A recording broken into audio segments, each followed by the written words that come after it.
네, 다 같이 하나님 말씀 보겠습니다. 요한복음 16장 22절에서 30절 말씀입니다. 요한복음 16장 22절에서 30절 말씀 우리 한 목소리로 다 같이 읽도록 하겠습니다. 시작. 지금은 너희가 근심하나 내가 다시 너희를 보리니 너희 마음이 기쁠 것이요 너희 기쁨을 빼앗을 자가 없으리라. 그날에는 너희가 아무것도 내게 묻지 아니하리라. 내가 진실로 진실로 너희에게 이르노니 너희가 무엇이든 아버지께 구하는 것을 내 이름으로 주시리라. 지금까지는 너희가 내 이름으로 아무것도 구하지 아니하였으나 구하라 그리하면 받으리니 너희 기쁨이 충만하리라. 이것을 비유로 너희에게 일렀거니와 때가 이르면 다시는 비유로 너희에게 이르지 않고 아버지에 대한 것을 밝히 이르랴. 그날에 너희가 내 이름으로 구할 것이요 내가 너희를 위하여 아버지께 구하겠다는 한 말이 아니니 이는 너희가 나를 사랑하고 또 내가 하나님께로부터 온 줄 믿었으므로 아버지께서 친히 너희를 사랑하심이라. 내가 아버지에게서 나와 세상에 왔고 다시 세상을 떠나 아버지께로 가노라 하시니 제자들이 말하되 지금은 밝히 말씀하시고 아무 비유로도 하지 아니하시니 우리가 지금에야 주께서 모든 것을 아시고 또 사람의 물음을 기다리시지 않는 줄 아나이다. 이로써 하나님께로부터 나오심을 우리가 믿사옵나이다. 아멘. 네, 지난 한 주 동안 안녕하셨습니까? 네, 한 주 내내 봄날같이 화창하더니 오늘 조금 비가 오고 바람이 부네요. 그래도 새 생명이 돋는 이 시기에 봄을 만끽하면서 이렇게 예수님의 부활에 대해서 우리 함께 즐거워할 수 있는 시기인 것 같아서 너무나도 좋습니다. 잘 아시는 것처럼 오늘이 부활주일입니다. 들어오시면서 보셨는지 모르겠지만 지난주 우리 아이들이 직접 꾸민 이렇게 부활절 계란이 데코되어 있습니다. 그리고 방금 전에 우리 아이들의 아름다운 목소리로 그리고 찬양으로 또 율동으로 이렇게 부활절 특송도 같이 들을 수 있었습니다. 지난 몇 주간 준비하면서 아이들하고 보기에는 좀 부족하기도 하고 아쉬운 부분도 없잖아 있지만은 하나님을 모르던 아이들이 교회를 처음 다니는 아이들의 입에서 또 손에서 이렇게 주님의 부활을 찬양하고 기뻐하고 예수님을 사랑한다고 하는 그런 고백들이 나오는 걸 보면서 더없이 하나님께서 기뻐하시겠구나 또한 더없이 기쁘다라는 생각이 들었습니다. 그 부활의 기쁨을 오늘 우리 말씀을 통해서 같이 한번 나눴으면 합니다. 오늘 부활절을 준비하면서 설교 도입부를 쓰는데 책 한 권이 좀 생각이 났습니다. 몇 년 전에 영화화 되기도 했던 책이었는데 저도 영화관에서 책으로도 읽었지만 영화관에서도 볼 기회가 있었습니다. 이전 설교에서도 한번 말씀드린 적이 있는 것 같은데 바로 예수는 역사다라는 책입니다. 이 책은 저자인 리 스트로벨의 경험을 바탕으로 한 실화인데요. 유명 신문사에서 어린 나이에 입사해가지고 승승장구하던 주인공이 그 화목한 가정을 꾸리면서 안정적인 삶을 살고 있었는데 그러던 중 아내가 먼저 신앙을 갖게 될 계기가 생기게 됩니다. 신앙을 갖게 되면서 본격적으로 갈등이 일어나게 됩니다. 왜냐면은 이 남자 주인공은 리 스트로벨은 성경의 이야기가 모두 허구고 신앙은 과학적이지 않다라고 하는 굳은 신념을 가졌었기 때문입니다. 그렇다 보니 이제 믿음을 갖고 신앙생활을 나아가려고 하는 아내와 여러 가지 면에서 계속 부딪히게 됩니다. 그래서 결국은 그가 결심하기로 그가 가장 잘하고 또 자신 있는 진실에 대한 취재를 통해서 아내의 믿음이 잘못되었음을 증명하려고 시도를 합니다. 사실 내용의 대부분이 그런 내용입니다. 성경적인 부분에 대해서 허구를 찾기 위해서 여러 가지 지역, 여러 사람을 만나고 여러 곳을 방문하면서 그것들 하나씩 취재해가는 과정이 대부분의 이야기입니다. 근데 어디서부터 시작할지 너무나도 고민하는 가운데 같은 회사 동료가 부활에 대해서 이야기를 해줍니다. 이 기독교의 신앙에서 부활 부분만 무너뜨리면 사실 모든 것을 무너뜨리는 것이라고 말을 해줬기 때문입니다. 그래서 그는 부활이 역사적 사실이 아니라는 것을 증명하기 위해서 모든 힘을 쏟습니다. 이 책의 주인공이 지켜본 것처럼 이 책에서 본 것처럼 기독교는 부활에 대한 믿음을 바탕으로 세워진 종교입니다. 예수가 십자가에 매달려 죽었다면, 그리고 살아나지 못했다면 우리는 헛것을 믿고 있는 셈입니다. 많은 사람들이 이 부활 부분에 대해서 의심을 갖고 공격을 했습니다. 마태복음 28장에 보면은 예수님의 부활을 인지한 대제사장들과 장로들은 부활이 가져올 파장을 알았습니다. 예수님은 잡히시기 전부터 많은 사람들과 제자들 앞에서 공공연히 자신의 죽음과 그리고 사흘 후에 살아날 것에 대한 부활에 대해서 이야기를 하셨습니다. 그래서 예수님을 지키던 군인들에게 돈을 주고 예수님의 제자들이 무덤에서 시체를 훔쳐갔다는 소문을 내게 한 것입니다. 이때부터 지금까지 이 부활에 대한 믿음을 흔드는 시도는 계속되고 있습니다. 제가 신학교를 다닐 적에 들었던 여러 가지 수업 중에 대학원에서 미국 교회사라는 수업이 있었습니다. 강의 제목 그대로 미국의 교회에 대한 역사를 배우는 그런 수업이었습니다. 사실 신학의 역사는 이스라엘을 시작으로 해가지고 유럽이 사실 중심이 됩니다. 신학의 대부분의 유명한 신학자들은 유럽을 중심으로 또한 그렇게 나타납니다. 그래서 사실 미국이라고 하는 나라는 그 나라의 역사만큼이나 신학의 역사에서도 차지하는 비중이 그리 크지 않습니다. 물론 현대에서는 미국을 중심으로 세계 선교가 이루어지고 있고 또 가장 많은 신학교와 교수들 그리고 교회가 있습니다. 그래서 사실은 이전의 수업에서 듣기 어려웠던 이 미국 교회사 수업을 들을 적에 나름 좀 호기심을 가지고 참여할 수 있었습니다. 여러 가지를 배웠는데 그 중에 몇 가지 좀 충격적인 사실이 하나 있었습니다. 설문조사에 대한 결과였는데 제가 아직도 그 내용이 기억에 남아서 정확한 수치가 잘 기억이 안 나 어젯밤에 급하게 한번 책을 다시 한번 찾아봤습니다. 어떤 내용이었냐면은 교회에 다니는 여러 가지 성도들에게 질문을 던진 겁니다. 그 내용들은 대부분이 교회의 핵심적인 신앙 고백이었습니다. 예를 들어서 나는 하나님이 진짜로 계시다는 것을 알며 그것에 대해 나는 한 점의 의심도 하지 않는다. 또는 예수는 하나님의 거룩한 아들이시며 그것에 대해 한 점의 의심도 하지 않는다. 또 다른 질문은 예수님이 동정녀에게서 탄생하셨다는 것은 확실한 진리다. 이런 아주 기본적이라고 말할 수 있는 그런 질문들이었습니다. 이 책의 특성상 이 교단별로 조사를 한 그런 것이었는데 교단별로 차이가 생각보다 좀 심했습니다.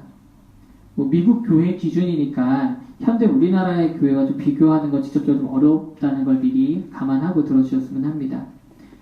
우리나라에서 가장 그래도 많이 있는 교단만 몇 가지 한번 골라봤는데요.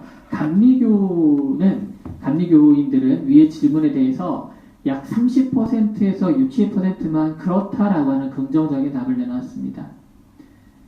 장로교는 60에서 70%가 그렇게 대답했습니다.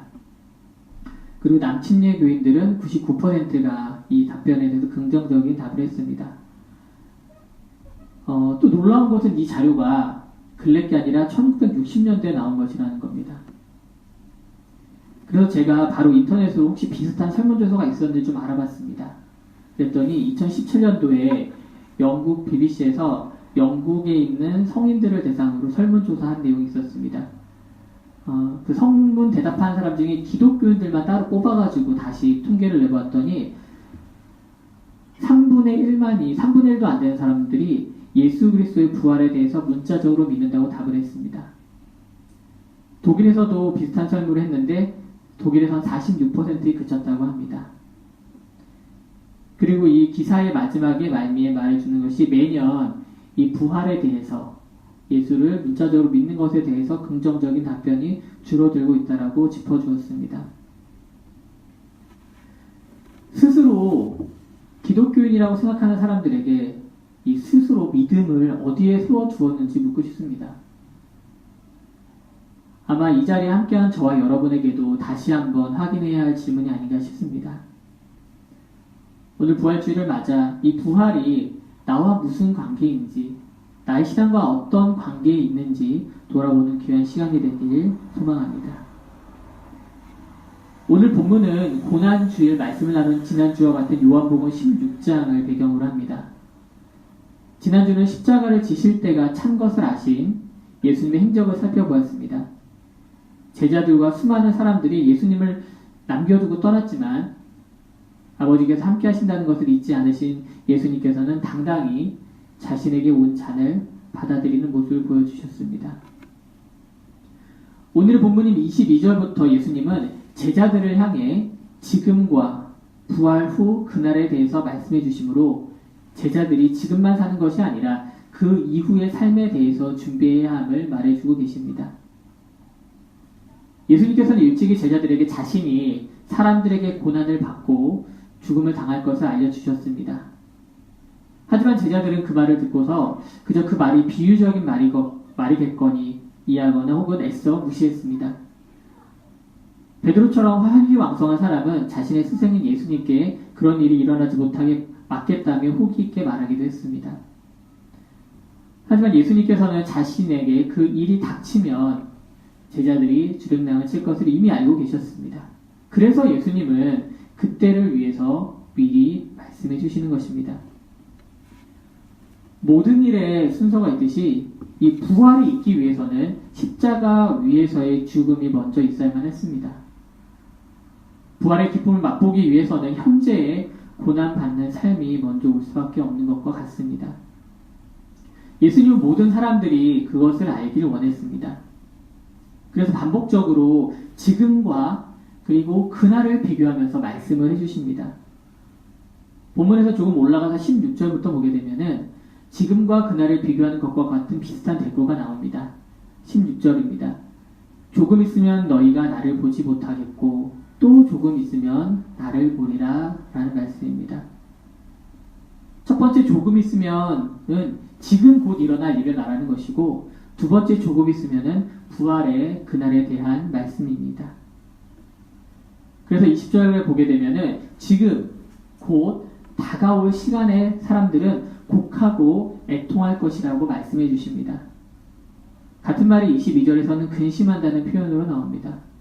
그런데 사람들이 이렇게 애통하고 곡하며 근심에 빠져 있는 그 상황에 도리어 세상은 기뻐한다고 말합니다. 예수님을 눈앞에서 빼앗긴 사람들에게 남는 것은 곡하는 일과 애통하는 일뿐이었습니다. 그리고 예수님을 십자가에 못 박은 사람들은 도리어 승리에 취해 있었습니다. 신앙생활을 하다 보면 방금 본 그 지금처럼 살 때가 분명히 있습니다. 애통하고 근심할 때가 있다는 것입니다. 그리고 나를 둘러싼 나의 대적자들의 환호성을 보아야만 할 때가 있습니다. 많은 신앙인들이 자신은 주님의 뜻대로 사는데 왜 이런 어려움이 오는지 모르겠다고 말합니다. 실제로 나와 관계없이 존재하는 악과 악인들 때문에 내가 피해를 입고 고통을 겪는 경우가 사실 있습니다. 예를 들어 자동차 사고가 났다고 한번 생각해 보시기 바랍니다. 나는 차선도 잘 지켰고 신호도 잘 보면서 운전했는데 정말 뜻하지 않게 다른 운전자의 부주의로 사고가 나는 경우가 있습니다. 저도 실제로 그런 경험을 해봤습니다. 나는 술에 입술조차 되지 않는데 음주운전을 밥 먹듯이 하는 사람 때문에 사고가 나기도 합니다. 나는 과속하지도 않는데 도로 위에서 에이싱을 하는 사람들 때문에 교통사고가 나는 것을 우리는 볼 수 있습니다. 세상에 사는 그리스도인들도 마찬가지입니다. 내 속의 악의 문제가 아니라 이 세상의 창궐한 악의 문제가 나에게도 이렇게 부정적인 영향을 미치게 된다는 것입니다. 이것은 죄가 세상에 들어온 이후에, 즉 내가 태어나기 전부터 있었던 일입니다. 전부터 있었던 문제라는 것입니다. 물론 하나님의 공의를 행하고 정의를 바라면서 그대로 살고자 하고 하는 노력하는 그리스도인이 늘어나면서 그 문제가 조금 줄어들 수는 있겠지만 완전히 사라질 수는 없는 문제입니다. 반면에 그 문제가 외부가 아니라 내 속에서부터 시작하는 경우에도 애통하고 근심하는 상황에 빠지게 됩니다. 사도 바울은 일찍이 고린도전서 15장을 통해서 고린도 교인들을 향해 날마다 죽는다고 고백을 합니다. 여기서 죽는다는 것은 사람의 방법에 대한 죽음입니다. 고린도서 15장 31절과 32절 말씀을 읽어드리겠습니다. 형제들아, 내가 그리스도 예수 우리 주 안에서 가진 바 너희에 대한 나의 자랑을 두고 단언하노니 나는 날마다 죽노라. 내가 사람의 방법으로 에베소에서 맹수와 더불어 싸웠다면 내게 무슨 유익이 있으리요. 사도 바울은 가진 것도 많고 아는 것도 많은 사람이었습니다. 그는 예수님을 만나기 전에 자신의 힘과 능력을 의지하며 살았습니다. 그리고 그의 학문적인 배경과 문화적인 배경을 의지하며 살았습니다. 그런데 예수님을 만난 후 그것들이 주님 앞에서는 아무것도 아님을 알게 되었습니다.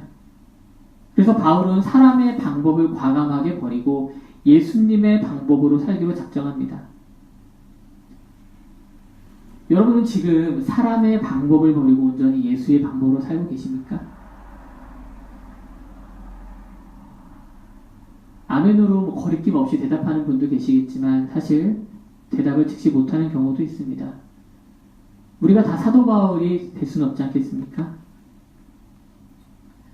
하지만 우리가 이 애통하고 근심하는 상황에 빠진 것은 우리 속에서 울컥하고 튀어나오는 사람의 방법으로 살기 때문임을 알아야 합니다.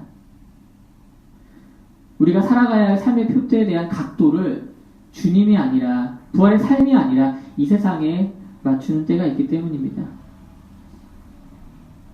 이 세상의 것들이 필요 없다라는 것은 아닙니다. 부양할 가족도 있고 노후도 준비해야겠고 건강도 잘 챙겨야겠고 안전하게 살아갈 집도 있어야 합니다.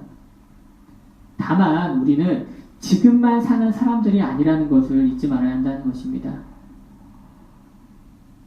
그런 인식이 있을 적에 우리의 눈이 이 땅을 내려보는 것에서 멈추어 도리어 이제 고개를 들고 더 멀리 바라볼 수 있습니다. 그래서 예수님께서는 제자들에게 지금뿐 아니라 그날에 대해서도 말씀을 해주시는 것입니다. 이 그날은 지금과 대비되는 날입니다.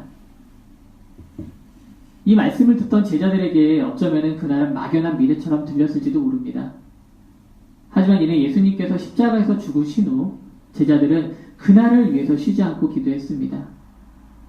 예수님이 곁에 계실 때는 예수님께 구하면 됐지만 이제는 예수님의 이름으로 구할 때가 온 것입니다.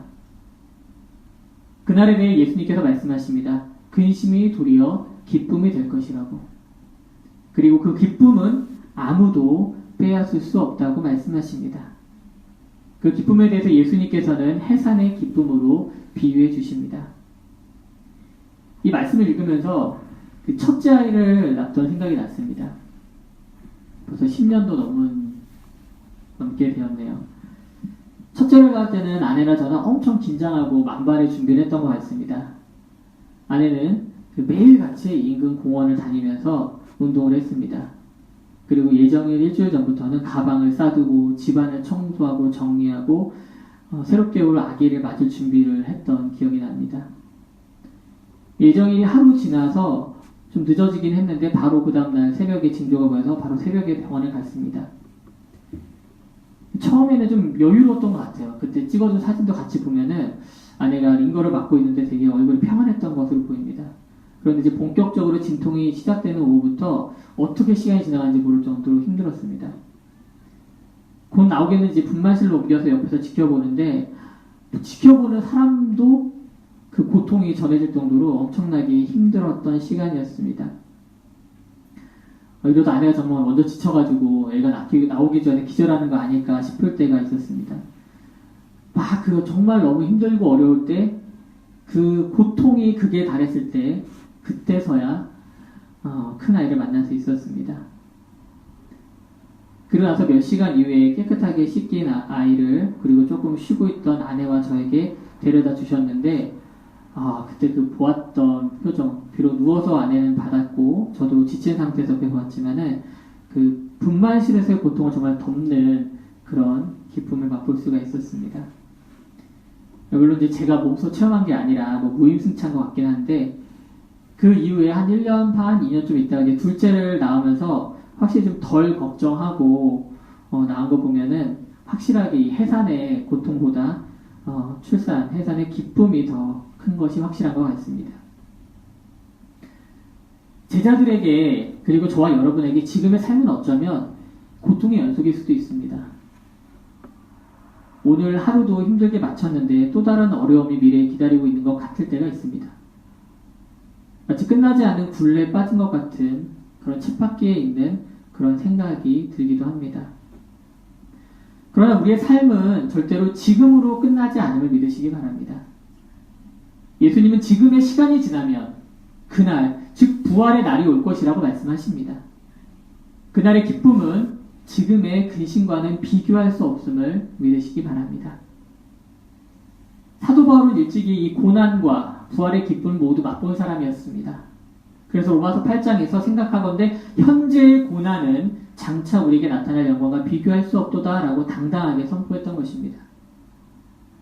바울은 각처에 흩어진 그리스도인들을 향해 쓴 편지를 통해서 이 부활의 역사적인 사실을 잊지 말 것을 당부합니다. 고린도전서 13장 3절과 8절 말씀입니다.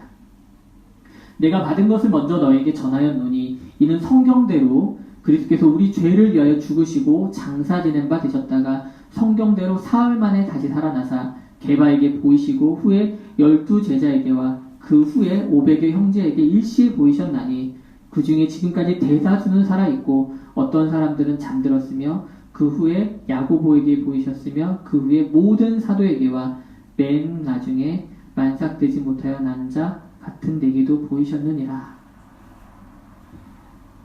바울은 이 말을 하면서 반복적으로 성경대로라고 말합니다.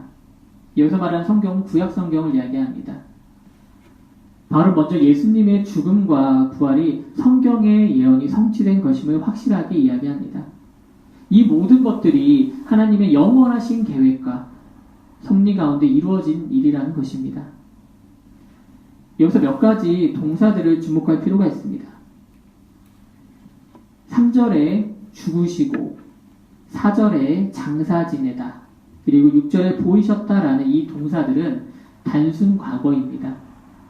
즉 과거에 한 번 일어난 사건이라는 것입니다. 그리고 끝난 것입니다. 그런데 4절에 있는 다시 살아나사라는 단어에 쓰인 동사는 완료형 동사입니다. 이것은 과거에 단순히 일어났던 일에서 끝나는 것이 아니라 지금까지 우리에게 영향을 미친다는 것입니다. 앞서 서두에 기독교에 대한 집요한 공격이 바로 이 부활이라는 부분에 초점이 맞춰졌다고 말씀드렸습니다. 바울이 복음을 전하던 시기도 다르지 않았습니다. 그런데 그때는 게바와 다른 제자들 그리고 500명이 넘는 형제들이 예수님의 부활을 직접 체험했고 그 부활의 증인이 되었습니다. 그들은 빈 무덤을 눈으로 보았고 무덤을 지키던 천사를 보았으며 눈앞에 다시 나타난 주님을 만난 사람들이었습니다. 그들은 자신들의 눈앞에서 일어난 일을 주변 사람들에게 말할 수 있었습니다. 그렇게 그들은 부활에 대해서 증언한 증인이 되어가고 있었습니다. 그리고 그 증인들과 증언들은 예수가 그러셨던 것처럼 다시 살아나 지금의 저와 여러분에게도 소망이 된 줄을 믿으시기 바랍니다. 교회를 다닌다고 하면서 기독교인이라고 자처하면서 믿는 것을 스스로 선택한다고 생각하는 사람들이 있습니다. 혹시 체리 피커라고 하는 말 들어보셨나요? 체리 피커. 체리를 짚는 사람, 체리를 짚는 것. 아마 신용카드나 체크카드를 한두 개씩 다 가지고 계실 겁니다. 근데 잘 알아보면 이 카드별로 여러 가지 혜택이나 할인이 있습니다. 뭐 한 달에 얼마 이상 쓰면은 통신비가 할인된다거나, 뭐 현금으로 돌려받는 캐시백을 받는다거나, 뭐 특정 가맹점에서 결제를 하면은 뭐 할인이 된다거나, 뭐 이런 아무튼 카드 회사마다 카드 종류별로 다른 혜택이 다양하게 존재합니다. 카드사에서는 그런 혜택을 통해서 더 많은 소비를 촉진하려고 하는 거고, 소비자들은 적절히 사용하면은 자신의 경제생활에 도움이 될 수 있기 때문에 윈이라고 볼 수도 있습니다. 그런데 현대에 점점 똑똑해진 소비자들이 그 빈틈을 이용해서 혜택은 혜택대로 취하면서 소비는 최대한 안 하는 방식을 찾아냅니다. 그래서 이것을 체리피커라고 합니다. 케이크 위에 올려진 자신의 입맛에 맞는 체리만 쏙 골라서 먹는다는 겁니다. 종종 신앙생활을 한다고 하는 사람들을 보면 이런 체리피커의 형태의 사람들을 보곤 합니다. 교회에 등록하고 다니는 이유가 자신의 사업을 위해서 혹은 인맥을 위해서 그리고 투표에 받을 표 한 장을 위해서 오는 경우를 봅니다. 물론 이제 우리처럼 작은 교회는 뭐 그런 염려를 할 필요도 없기는 합니다. 그런데 그보다 더 심각한 것은 교회 안으로 들어와서 신앙생활을 하면서 성경이 말하는 것들 중에 자신의 입맛에 맞는 부분만 골라서 믿는다는 겁니다. 대표적인 것이 바로 이 부활에 관한 것입니다. 복받는 말씀, 위기를 이겨낸 위대한 사람들의 이야기, 천국에 대한 소망 등 이런 이야기는 말씀을 믿는데 부활을 못 믿겠다는 겁니다. 자신의 상식에서 벗어난 이야기이기 때문에 그건 제쳐주고 다른 것만 받아들이겠다는 태도를 지닌 이 신앙의 체리피커들이 있다는 것입니다. 참 안타깝습니다. 왜냐하면 기독교의 신앙의 정수, 가장 맛있는 체리가 부활임을 모르기 때문입니다. 자신은 체리를 먹었다고 생각할지 몰라도 부활을 믿지 않는 것은 케이크만 열심히 파먹고 막상 가장 맛있는 체리를 놓친 것입니다.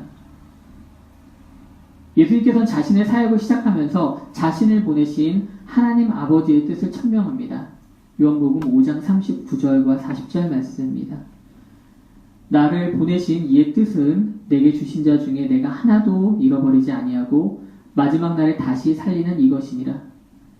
내 아버지의 뜻은 아들을 보고 믿는 자마다 영생을 얻는 이것이니 마지막 날에 내가 이를 다시 살리리라 하시니라. 하나님 아버지는 저와 여러분 그 누구도 잃어버리지 않길 원하십니다. 그것으로 끝나는 것이 아니라 마지막 날에 다시 살리기 원하신다고 분명히 말씀하십니다. 그것이 어떻게 가능합니까? 바로 하나님 아들 예수 그리스도를 믿는 그 믿음으로 영생을 취하게 되는 줄 믿으시기 바랍니다. 영생이 있는 사람은 죽어도 살게 됩니다. 그게 바로 부활인 줄 믿으시기 바랍니다. 사랑하는 성도 여러분, 부활의 삶이 저와 여러분의 것임을 믿으시기 바랍니다. 그 믿음을 잃어버리면 그 위에 쌓아두었던 모든 믿는다고 하는 것들은 다 같이 무너질 수밖에 없습니다. 예수 그리스도께서 십자가에 매달려 죽으신 것은 우리로 하여금 영생을 얻고 부활의 첫 열매이신 예수를 쫓아 다시 사는 부활의 다음 열매가 되게 하려 하시는 것임을 믿으시기 바랍니다. 그 말씀 마무리하겠습니다. 지난 주간 영화를 잠깐 보았습니다. 사실 시간이 좀 부족해서 아쉽게도 다는 못 봤지만 예전부터 보려고 가지고만 있었던 것을 일부 좀 보았습니다. 제목이 예수 그리스도의 사도 바울입니다. 이야기의 시작은 로마 감옥에 갇힌 바울에서부터 시작을 합니다. 당시 황제는 로마였습니다. 로마 황제는 네로였습니다. 흉폭하기로 지금까지도 소문이 자자한 네로 황제는 당시 로마에서 일어난 큰 불의 배후를 신흥 종교의 수장인 바울로 지목을 합니다. 그리고 종교를 믿는 추종자들을 무차별적으로 잡아들여 죽입니다. 심지어 길에서 붙잡히면 그냥 그대로 나무에 매달려 화형을 시키기도 합니다. 이처럼 로마에서 예수를 그리스도로 믿는다는 것은 곧 죽음을 의미했습니다. 바울은 쇠약해진 몸을 가지고 감옥에 갇혀 있었고 브리스길라와 아굴라가 중심이 돼서 로마에 남아있는 소수의 그리스도인들을 숨겨주며 언제 들이닥칠지 모르는 위험 가운데 지냅니다.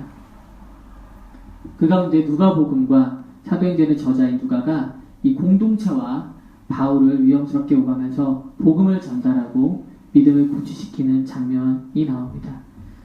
다 못 본 것이 너무 아쉬웠는데 이 영화를 보면서 그 위험천만한 공동체가 그럼에도 무너지지 않고 버텨내는 것을 보았습니다.